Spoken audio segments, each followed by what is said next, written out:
Sige na. Sige. Narito kayo upang panoorin ang isang paglilitis. Dahilay ang krimen ng isang pulubing huling-huli namin. Si Mang Serapio, pisak at surutin. Hindi ito ang nasasaktan. Dahil hindi ito nasasaktan. Dahil hindi ito ang nasasaktan. Dahil hindi ito agad.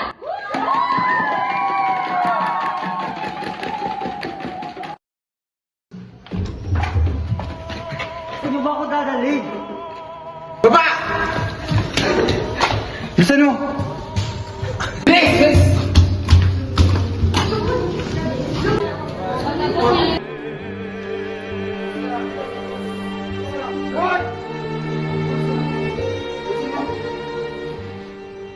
Magandang gabi, Ginoo.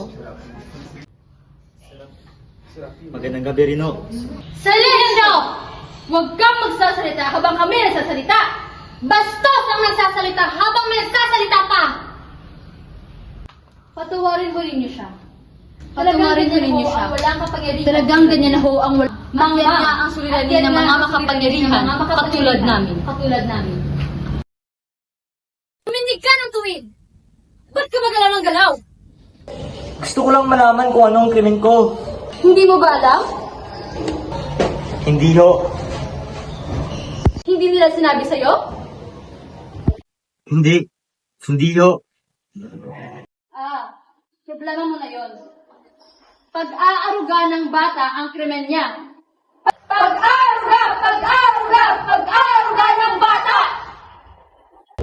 Krimen, sapagkat pag-aaruga ng bata ay panunuksong gumasta.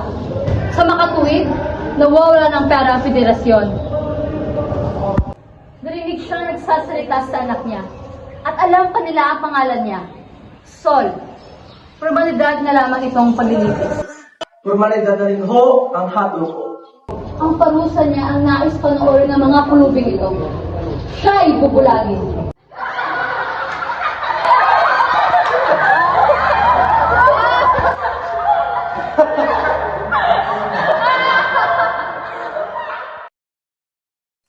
Ginoong Serapio, mabuti ba ang tulog mo?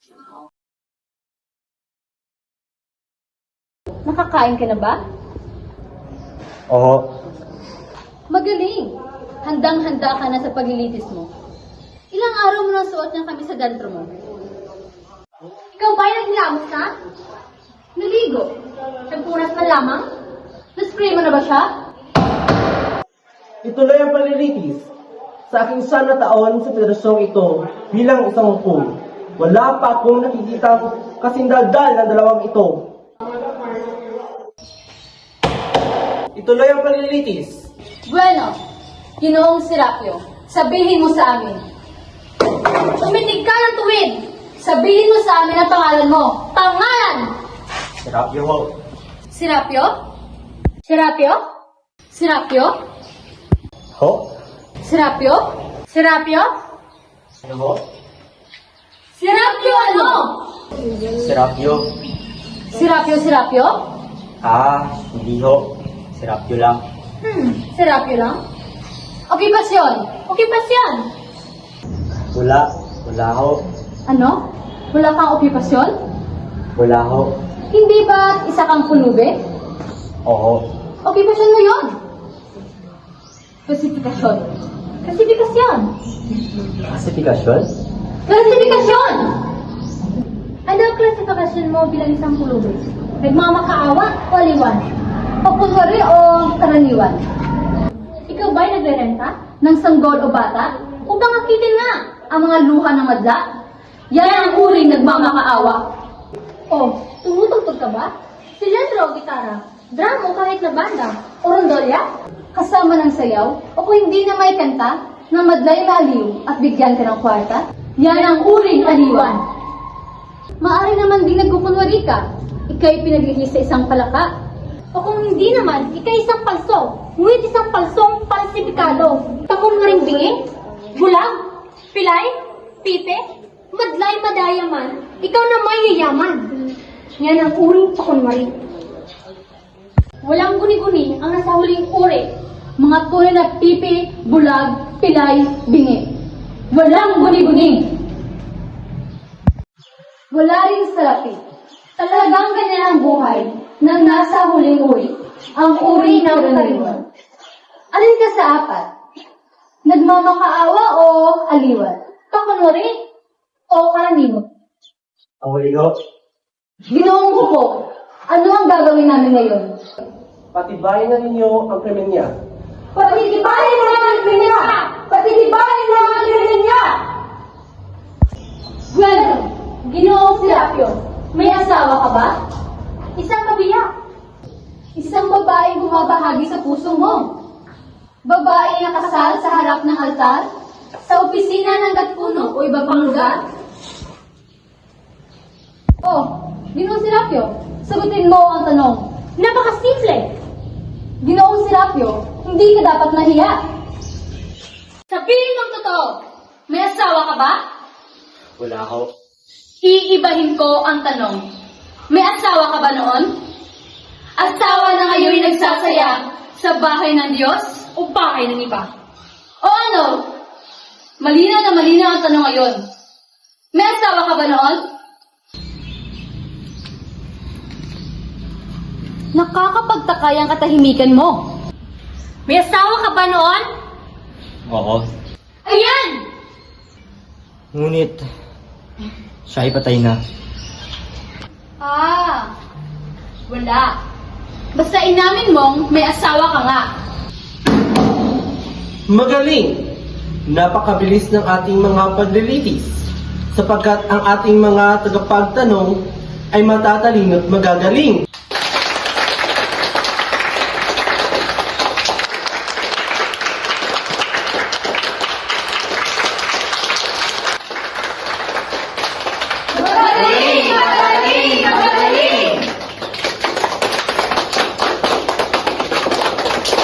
Ginoong Serapio, nagkaroon ka ba ng anak? Buhat sa kasal na iyon? Buhat sa inyong pagsasama? Buhat sa inyong pag-aasawa? Ginoong Serapio, tahimik ka na naman. Wala kang sinasabi. Wala kang imik. Pasidhi ng pasidhi ang aming pananabik. Nagkaroon ka ba ng anak? Payat na payat, tuyong-tuyo pa. Ano ba ang krimen ko? Ginoong Serapio! Patawarin ho ninyo ako. Ngunit, Wala ka bang utak? Isip! Patiting na katalinuhan! Tandaan mo kung sino ka! Isang pulubi! Hamak! Kulisak! Sagutin mo ang tanong. Nagkaroon ka ba ng anak? oo. Ayos! Ba't di mo inamin kagad na may anak ka nga? Marami pang arte!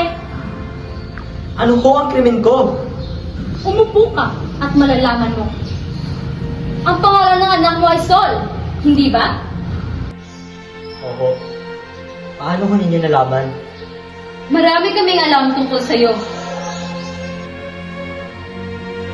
Yun din ang pangalan ng namatay niyang ina. Sol Consuelo. Namatay ang kanyang ina nang siya'y ipanganak. Ang aming unang anak at namatay pang ina.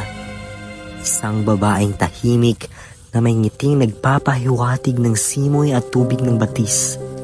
Ang pagpanaw niya ay pagsapit ng kalungkutan. 2 hiyaw ang tumaginting sa aming silid sa gabing yaon. Ang aking hiyaw ng hapis sa pagkamatay ni Sol at ang hiyaw ng takot ng naisilang na Sol na naging larawan ng kanyang ina. Maputi, Maitim ang mata, madalas na nakangiti. Lundag ng lundag kapag inuuwian ko ng candy, matamis at laruan. Sana'y nakita ninyo siya. At ang kanyang halakak. Ang kanyang halakak. Son! Son! Ano? Ano? Ano? Ano? Ano ba yung sinasabi mo? Wala ho. Huwag ka nang umarte-arte pa. Basta't inamin mong may anak ka. Drama-drama ka pa dyan. Nais mong talunin ang radyo. Ano? Tapos na ba ang paglilitis? Oho, inamin na niya na anak niya nga ako yung soul na yon.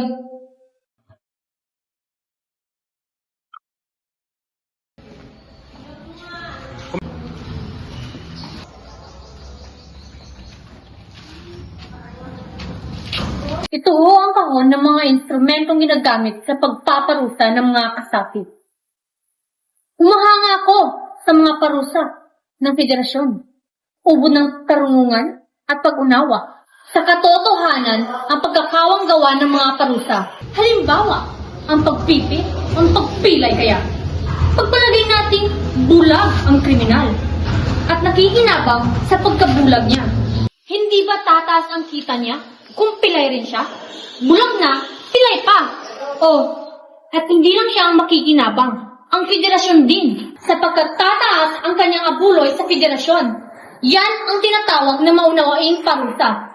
Ang pinarurusahan at nagpaparusa ay kapwa nakikinabang. Ito ho ang ice pick. Ano? Handa ka na ba? Para sa ano? Sa pagbulag. Ha? Sa pagbulag, madali lang. Sanay na itong buwan. Alam niya kung ano parte ng mata ang dapat unang turukin. Pagbulag? Huwag kang matakot. Hindi ka materetano. Sterilize yung ice pick.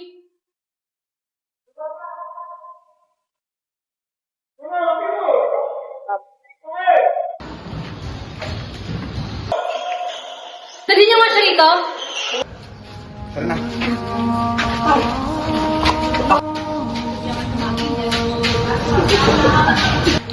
Sumunod ka na lang. Bakit ba rin yung kumubulagin? Yan ang pamantayang parusa. Para sa ano? Para sa krimen mo. Krimen? Huwag kang gumulaw masyado. Hawakan niyo ang ulo niya. Bitawan niyo ako! Bitawan niyo ako! Bitawan niyo ako! Bitawan niyo ako! Gawin kita. Huwag mo kayo magbibintangan. Hawakan mo ang kamay niya. Hawakan mo ang kamay niya. Ang ulo niya. Hawakan mo. Ang ulo niya. Ano ba ang krimen ko? Ang ano? Ano? Ang krimen ko? Ano ba ang krimen ko? Relax lang. Relax. Oh, ano ang nais mong malaman? Ano ba ang krimen ko? Hindi mo sinabi agad. Sigaw ka na sigaw dyan. Ang krimen ni Mang Sirap. Ang buhay ng tao ay lansangan ng hirap. Ako'y daigdig ng kirot ang lahat. Pagkakasalay sakit ng ating pagkatao. Pag-aaruga ng bata ang krimen ni Mang Serapio. Krimen mo, Mang Serapio. At wika pa nga sa aming aklat, bawal mag-aruga ng bata o asawa. Ang taulang kita ay nawawala ng pera.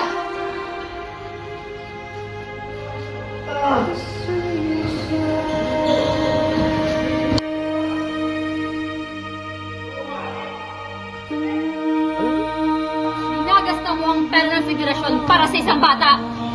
Magpabulag ka na nang makauwi na tayong lahat. Ngunit, wala naman akong batang inaaruga. Ano? Wala akong batang inaaruga. Ginoong Serapio, huwag ka na magsinungaling. Hindi ako nagsisinungaling. Huwag mong lokohin ang hukumang ito! Wala akong niloloko! Ang parusa sa pagbubulaan sa hukuman ay pagpipi. Sinasabi ko ang katotohanan! Aamin mo lang na may anak ka. Narinig kita! Narinig ka naming lahat! At ang anak mo isang babae. Sinabi mo yan. Pangalan pa nga niya ay Sol. Sinabi mo yan! Sinabi mo! Hindi ba inaaruga mo siya? Si Sol ay patay na. Ha? Patay na siya? Si Sol, patay na? 3 taon ang patay. Sinagasaan ng jeep. Patay na siya. Patay na.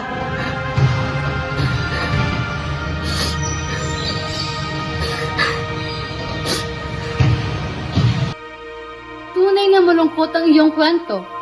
Pinipiga mo ang aming puso. Walang alinlangang mahusay ka sa sining ng pambubola. Patay na siya! Magsalaysay ka sana ng kwentong higit na kapanipaniwala kesa diyan. Totoo ang sinasabi ko.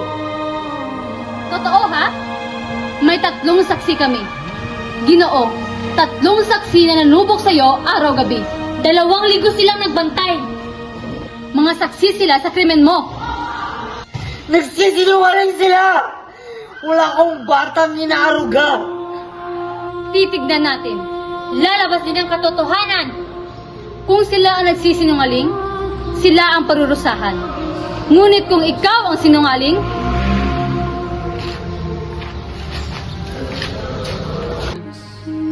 pumarito sa harapan ng saksi.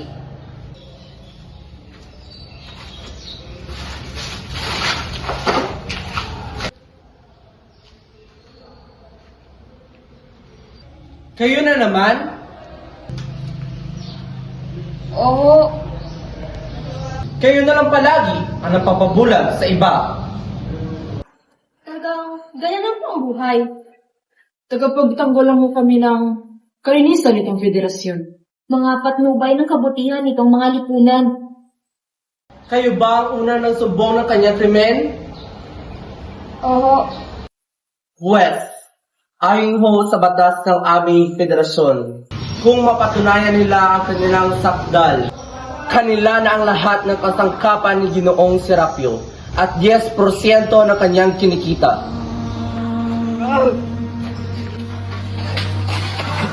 Kuya! Kuya! Hawakan niyo siya! Bawal dito ang kumilos ng ganyan. Igalang mo itong hukuman, Ginoo.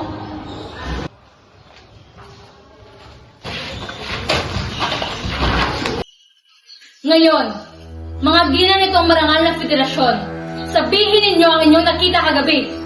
Nakita namin siya, pauwi'ng may dala, mamatikang supot sa kilikili niya, at susunod na tulak sa kanan at kaliwa, takot sa wali ko na mataragpan siya.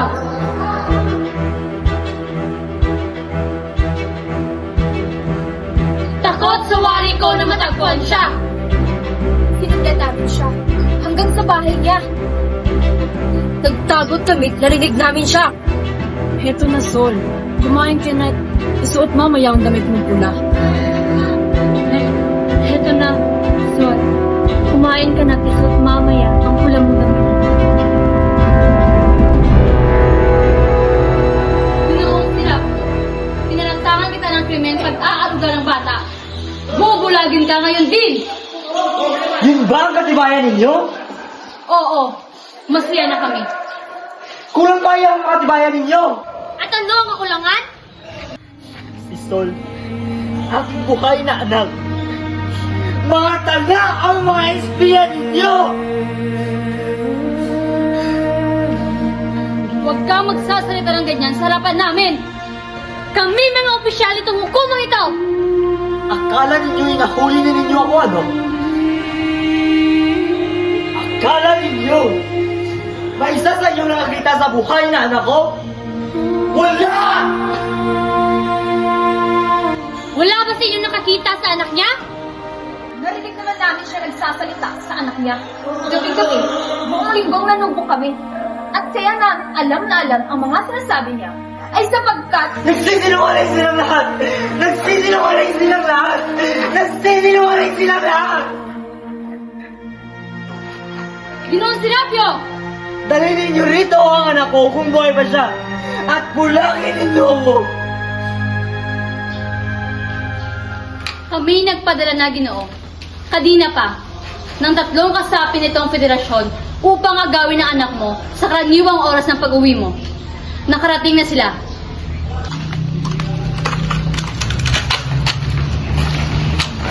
Nasaan sila? Wala.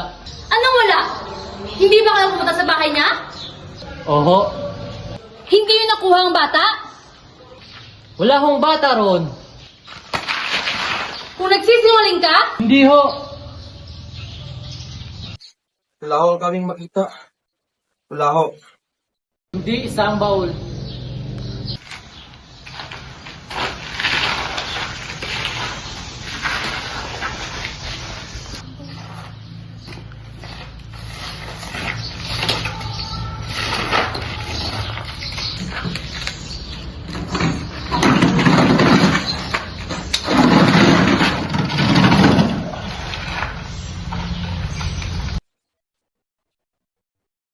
Itong baol mo eh. saan niyo ito nakita?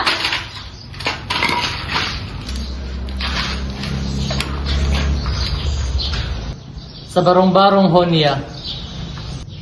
Sa barong-barong niya? Sa isang sulok ho. Nakatago sa ilalim ng mga lumang sako. Lumang sako. At hindi niyo pa ito nabubuksan? Hindi pa ho. Nakakandado ho eh. Nakakandado? Buksan niyo ang baol. Wala yang laman! Wala yang laman! Isang lumang baon na nakita ko lang sa basurahan! Ba't mo tinago, Ginoong Serapio? Wala! Ginamit ko lang sa bahay bilang upuan. At bakit nakakandado? Nakakandado na yan na makita ko.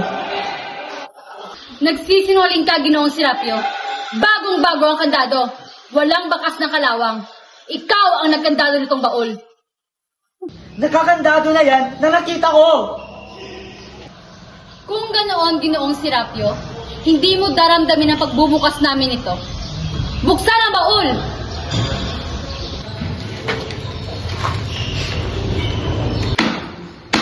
Hindi! Huwag!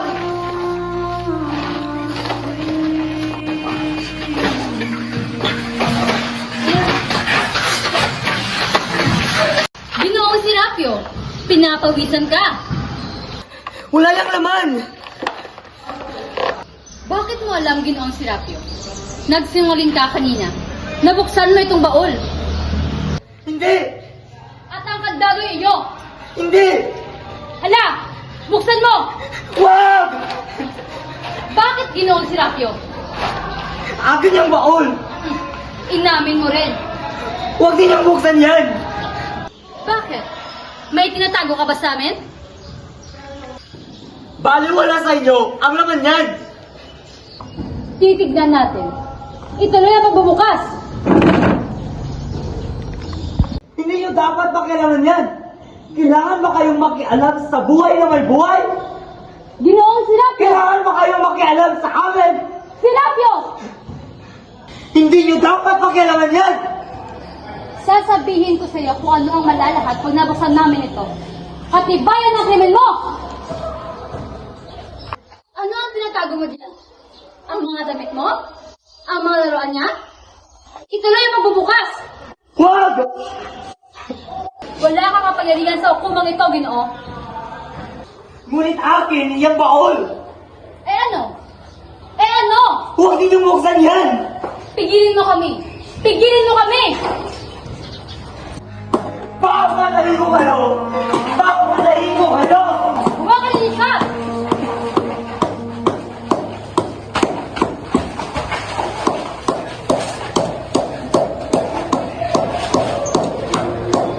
Ibumili ko kayo sa pulis! Ibumili ko kayo sa pulis! kayo at ang inyong kalugitad. Ibubunyag ko ang inyong pandaraya sa madla. Ibubunyag ko ang inyong pagbabalubit sa aming lahat.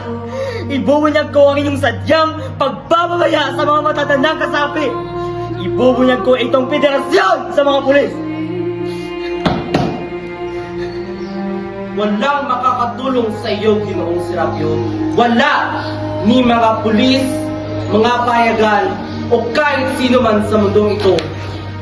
Ang mga hiyaw mo'y di maririnig. Ang bawat kilos mo'y mabibigo. Walang papansin sa iyo.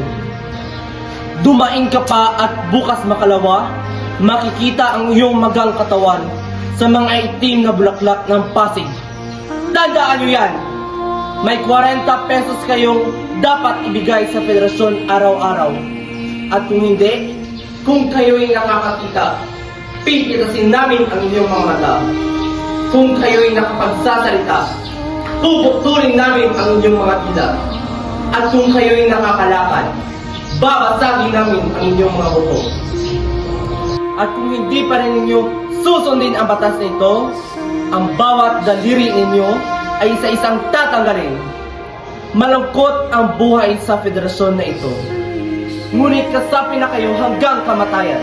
Kamatayan na lamang ang makapagliligtas sa inyo kapag sumali kayo sa federasyong ito. Buksan ang baul! Baliwala sa inyo ang laman yan! Baliwala! Huwag na ninyong buksan yan! Baliwala sa inyo ang laman yan! Hindi naman ninyo mauunawaan. Hindi naman ninyo mauunawaan. Kung tangkain kong magpaliwanag, kung tangkain kong sabihin sa inyo, hindi naman ninyo mauunawaan. Pagtatawanan lamang ninyo ako. Ano masasabi ko sa inyo? Paano? Paano ko masasabi sa inyo? Nabubulok na kamay. Nabubulok na balat. Nabubulok na laman. Nabubulok na ugat. Nabubulok na buto.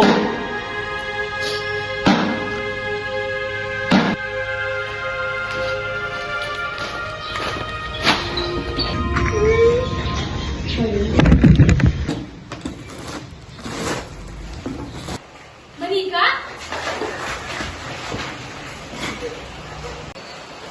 Sol!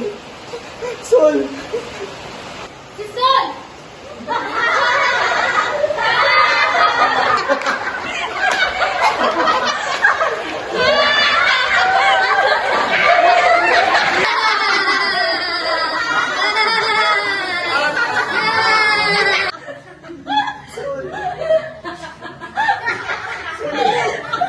Anak! Ang buwan! Ang hangin sa ilang langit! Sol ko! Diwa! Imagine! Sol! Nakawa ni Consuelo! Sol na, anak ni Sol!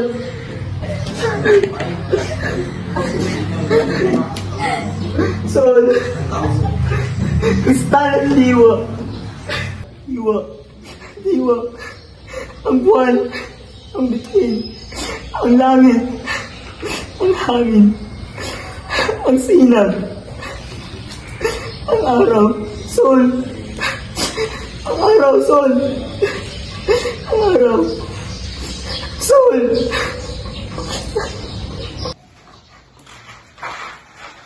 Tatay ka ng trapo? Bitiwan mo siya! Bitiwan mo siya! Ginasta mo ang pera ng federasyon para dito? Pabayaan mo ako! Huwag mo akong mag-alaman! Isang pamahid sa tayo ng kabayo. Ang anak ko ay maganda! At buhay! Buhay! Ang anak ko ay buhay! At ang kagandahan ng araw! Kapok!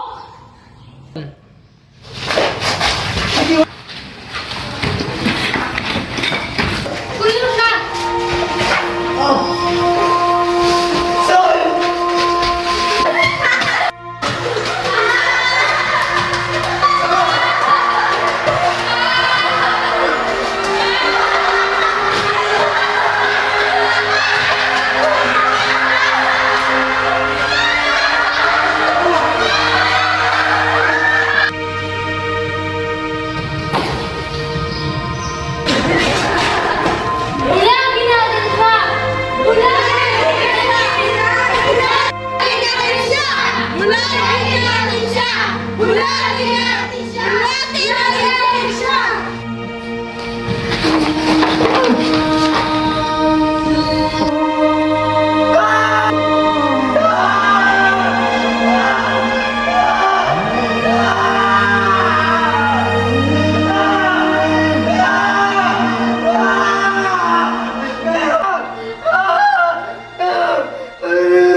Guardia, kunin mo nga siya.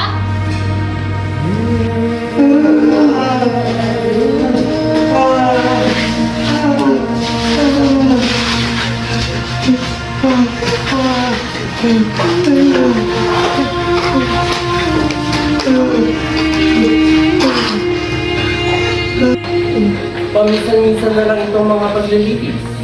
Oo nga eh. Itulan ng dati. Kailan pa ang susunod? Pansin pa. Isa pang buwan.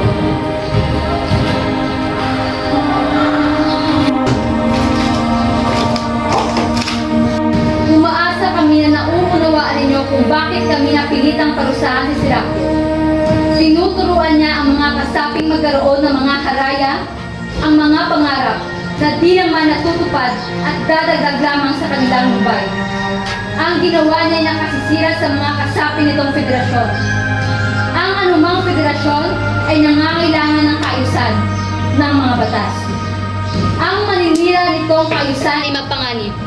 Ang ginagawa ni Mang Serapio ay salungat sa aming batas. Ang ginawa niya ay pulos mali siya. Ipinagtanggol lang namin ang aming kapwa-tao. Ito'y dapat ninyong lubos na maunawaan. Lubos na maunawaan. Nakita ninyo sila, isa-isang nagalisan. Babalik din sila. Babalik. Alam ninyo, nagkamali si Ginoong Serapio nang sinabi niya kami sadyang pabaya sa mga matatandang kasapi.